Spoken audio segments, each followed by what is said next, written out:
আজকে সময় আছে তাই কিছু জুয়েলারি নিয়ে এখন বসবো, কারণ সামনেই বসন্ত উৎসব।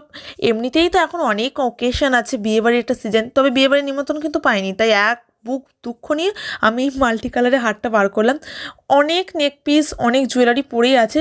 দেখো, অকেশন ছাড়া এগুলো পরা যায় না। এই নিয়ন গ্রিন অ্যান্ড ব্ল্যাকের কম্বিনেশনের চুড়িগুলো কি ভালো লাগছে না! বসন্ত উৎসবে না দেখবে অক্সিডাইজ কিংবা হ্যান্ডমেড কালারফুল জুয়েলারি কিন্তু বেশি ভালো লাগে। এই হোয়াইটের যে পার্ল নেক পিস, এটা পুজোয় একবার পরেছিলাম, তাই এটার সাথে না এই ঢাকাই জামদানি শাড়িটা খুব ভালো যাবে। সাদা তো, একদম বাসন্তী হলুদ কালারে। তবে ওই শাড়িটা আমার পরার ইচ্ছে নেই, ঢাকাই জামদানি আমি একদম পছন্দ করি না। মেয়েরা খুবই অবসেসড ঢাকাইয়ের সাথে, কিন্তু আমি মনে হয় সবসময় এক্সেপশনাল ওয়েতেই চলি।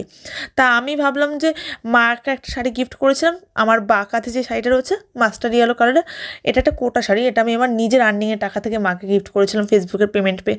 ওটা মা এখনও পরেনি বলে পরতে ইচ্ছা করছে না, তবে মা বলছে পর। তোমরা জানিও দুটো শাড়ির মধ্যে কোনটা পরলে বেশি ভালো লাগবে বসন্ত উৎসবে। বাই, তোমাদের কি প্ল্যান বসন্ত উৎসবে জানি।